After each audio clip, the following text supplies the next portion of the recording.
Have you ever heard a poem that doesn't just sound right, but feels right too? And you can almost sing the words because you can feel the rhythm? Well, that rhythm is known as a meter, and that's what Paul Fussell talks about in the first chapter of his book, Poetic Meter and Poetic Form. Now, before getting into the review, it's important to understand who Paul Fussell was. Fussell was a well-known literary scholar who spent much of his career helping readers appreciate not only the meaning of a poem, but also the structure, rhythm, and art of it. His work often emphasized the idea that poetry is not only about the words we read on a page, but about the sound and movement those words create. Because of this, Poetic Meter and Poetic Form has been considered an important text for students who want to understand poetry on a deeper level. He was born in 1924 and served as an infantry soldier in Europe during World War II, where he was seriously wounded. That wartime experience deeply shaped the way he saw the world and later influenced his writing. After the war, Fussell became a professor of English and built his career studying how literature reflects human experience, especially during times of conflict. One of the most famous books, The Great War and Modern Memory, explores how World War I changed the way people wrote, thought, and remembered war. It's still considered one of the most important books ever written on that subject.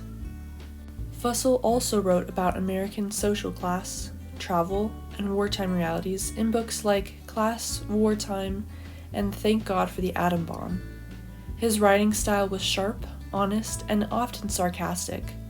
He didn't romanticize war. He often focused on its fear, confusion, and lasting damage. Overall, Paul Fussell is remembered as someone who helped people better understand how war, language, and culture shape the way we see the world. In this video, I will be reviewing the first chapter of Fussell's book. I will discuss the strengths and weaknesses of the chapter, examine how clearly Fussell presents his ideas, and share my thoughts on how accessible this chapter is for readers who may not have as much background in poetry. By the end of this review, you will hopefully have a clear understanding of what the chapter contributes to the study of poetic form and whether it succeeds in communicating the concept of meter to modern readers. Fussell begins the chapter by asking a simple but important question. What makes poetry sound like poetry? Why does a verse line feel undeniably poetic, even when the vocabulary is plain? His answer centers on the idea of meter, which is the rhythmic pattern created by stressed and unstressed syllables. To break this down, Fussell introduces three essential terms. First, the foot, which he describes as the basic unit of rhythm in poetry. A foot is a small pattern of syllables, such as unstressed or stressed, that repeats throughout a line. Second, he explains the line, which is created when poets place multiple feet together in a deliberate pattern. The line is the main structural unit readers see on the page. Finally, he discusses stress, the natural emphasis we place on certain syllables when we speak. For Fussell, understanding stress is crucial because English poetry depends heavily on natural speech rhythms. One of the strongest examples he draws from is Shakespeare's famous sonnet line, "Shall I compare thee to a summer's day?" Fussell uses this line to show how meter mirrors natural speech. The line flows smoothly, rising and falling the way human conversation does. By showing how Shakespeare uses a structured pattern without sounding mechanical, Fussell demonstrates how meter enhances meaning while still feeling natural.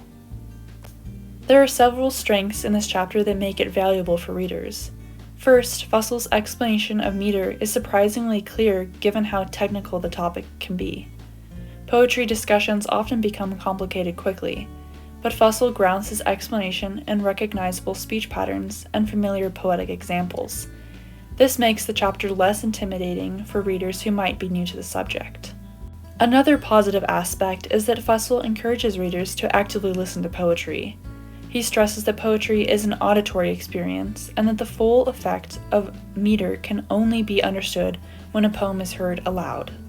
This emphasis helps readers engage with poetry beyond silent reading and reinforces the idea that rhythm is a living part of a poem rather than a dry technical concept. Additionally, Fussell's passion for poetry is evident throughout the chapter. His enthusiasm gives the writing energy and shows that he values the beauty and musicality of poems. His use of strong and reliable examples, including Shakespeare and other well-established poets, demonstrates a deep understanding of the literary tradition. Readers can be sure that his explanations are grounded in extensive knowledge.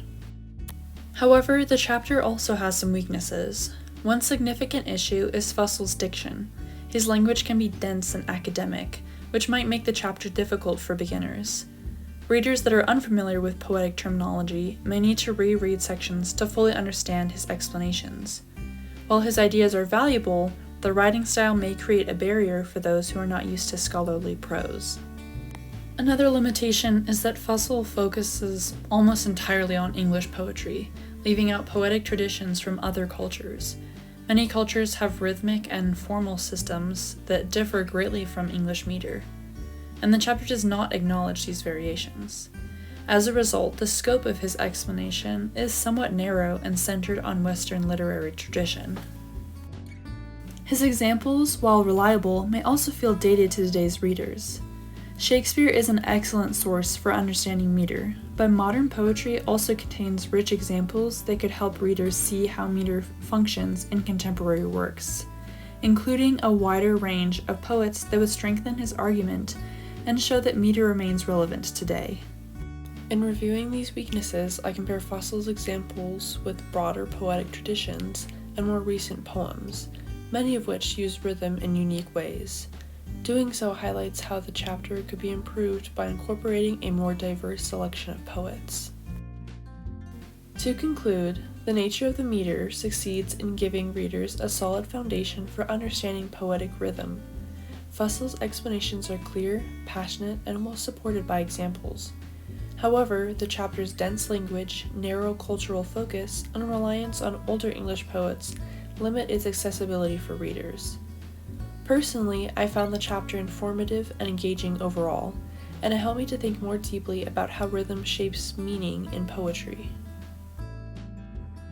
If you're interested in poetry, I would highly recommend reading this chapter to gain a better understanding of how a meter works. Thank you so much for watching this review. I hope you enjoyed the video. Leave a comment with your favorite poetic line, and don't forget to like the video as you subscribe to my account. Until next time!